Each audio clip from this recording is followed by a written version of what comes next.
मैं हूं विवेक और आप देख रहे हैं एक्सप्लेन ऑल। और फाइनली बहुत दिनों बाद ये है हानायामा इन स्कूल का एपिसोड नंबर 9।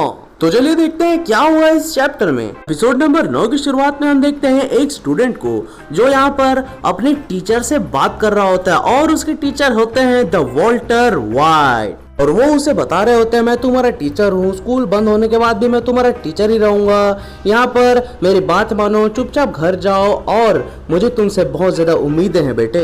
वही फूफा जी वाली बीमारी इन्हें होती है। यहाँ पर जो है वो अपना कार्ड उस बच्चे को दे देते हैं और मुझसे बात करने आना कहकर वहाँ से चले जाते हैं। और हम देखते हैं कि मिस्टर वॉल्टर वाइट की बहुत ज्यादा इज्जत है सभी लोगों में। वो जहाँ जहाँ बच्चों को मटर गश्ती करते हुए देखते हैं उन्हें घर भेज देते हैं बड़े ही प्यार से समझा कर, यहाँ तक कि पुलिस वाले तक उन्हें थैंक यू कह रहे होते हैं। जरा सोचिए कितनी इज्जत है इस आदमी की। और ये इज्जतदार आदमी कहाँ जाता है आपको पता है? बार में। अंदर हानायामा बैठा होता है सो अलग। यहाँ पर जो है वो हानायामा को देखकर पहचान जाते हैं कि वो उसका ही स्टूडेंट है, लेकिन वो थ्रू बार में उसे कुछ नहीं कहते और चुपचाप उसके बगल में बैठ जाते हैं। और यहाँ पर देखने लगते हैं हानायामा को मजे करते हुए। वो गोल्ड फ्लैग पे गोल्ड फ्लैग उड़ा रहा होता है, साथ ही साथ वाइल्ड टर्की की बहुत महंगी वाली दारू भी पी रहा होता है जो कि यहाँ पर 1500 में मिलती है इंडिया में।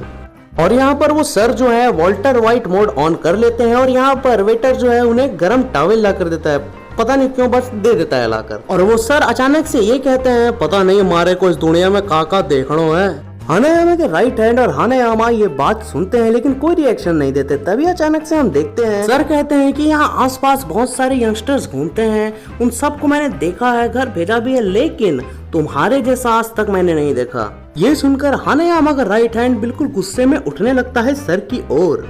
राइट हैंड उठकर सर के पास जाता है और कहता है ओ सर जी, आप जिसे जानते ही नहीं उसके बारे में ये सब कैसे कह सकते हैं। और यहाँ पर सर कहता है हम जानते हैं, हम एक टीचर हैं और जो भी हम कर रहे हैं ये हमारी ड्यूटी है बेटवा। यहाँ पर वो कहता है वो लड़का जो बोतल पे बोतल उड़ा रहा है ना वर्ल्ड लीडर की, जो कि इंडिया में 1500 में मिलती है, हम साफ साफ कह सकते हैं कि वो अंडर एज है, बच्चा है वो।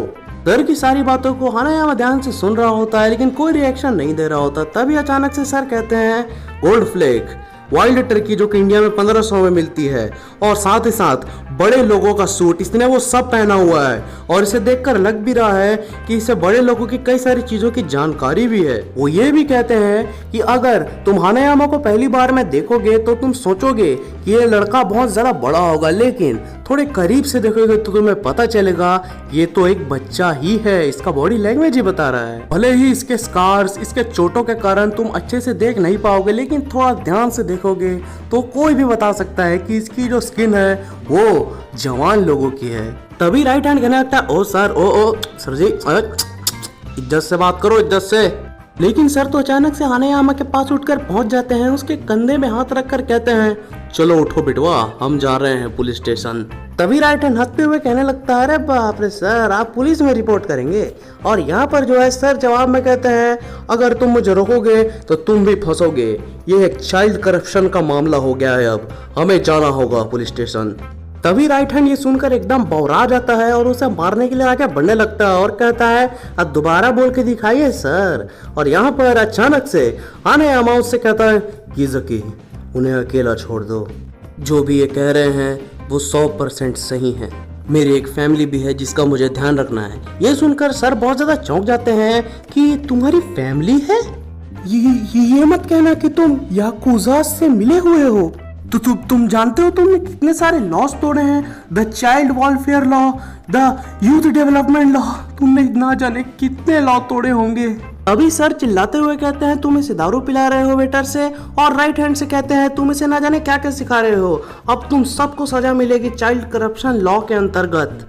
तभी सीन बदलता है और हम कुछ हथियारों को खनकते हुए देखते हैं और उसी बार के बाहर जहाँ हानायामा और सर होते हैं 3 गुंडे खड़े हुए होते हैं। और वो तीनों गुंडे जो होते हैं सर को निपटाने के लिए आए होते हैं, आई डोंट नो क्यों, बस निपटाने के लिए आए हुए होते हैं। एकदम किक मार कर वो दरवाजा खोलते हैं, सर और बाकी सभी का ध्यान उनकी तरफ जाता है और वो आकर सर को घेर लेते हैं। लेकिन तभी वो लोग हानायामा को देख लेते हैं और डर के मारे सूसू के साथ साथ उनका हथियार भी छूट जाता है। हानायामा उनसे तुरंत ही कहता है अपना मास्क उतारो, और वो तुरंत उतार भी देते हैं और एकदम शर्मिंदा होकर खड़े हुए होते हैं हानायामा के सामने। उनमें से एक उनका लीडर जो होता है वो कहता है हम यहाँ पर कुछ बिजनेस कर रहे हैं, माफ कीजिएगा। तभी हानायामा पूछता है कौन सा बिजनेस। यहाँ पर तभी उनका लीडर उन्हें बताता है हानायामा को कि वो स्कूल गर्ल्स को बरगला कर प्रोस्टिट्यूट में ढकेलते हैं। ये सुनकर हानायामा तुरंत ही उनके सर की मालिश कर देता है और वो लोग एकदम इतना अच्छा लगता है उन्हें मालिश की, बिल्कुल लेट कर एकदम चित होकर सो जाते हैं। और हानायामा कहता है मेरे एरिया में प्रोस्टिट्यूट की कोई जगह नहीं है।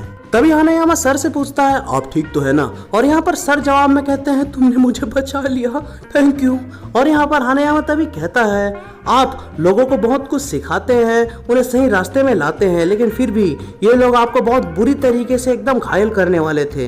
तभी हानायामा सर को कहता है ये एरिया इस समय बहुत ज्यादा डेंजरस हो जाता है, तो इसलिए आप शांति से अपने घर जाइए, आज के लिए इतना काफी है। हानायामा की बात मानकर कांपते हुए चलते चलते टीचर अपने घर की ओर निकल पड़ते हैं। तो इस कहानी से हमने क्या सीखा दोस्तों? अगर आप टीचर हैं इसका मतलब ये नहीं कि आप सीखना छोड़ दें, आपको भी जिंदगी सिखाती रहेगी और विद थोड़ा सा वेट और भी नए एपिसोड आते रहेगी। तो इसीलिए चैनल को सब्सक्राइब करके रख लीजिए और वीडियो को लाइक कर लेना, चैनल को सब्सक्राइब कर लेना। हम आगे भी और ऐसे वीडियोस लाते रहेंगे। Love you all, I am out.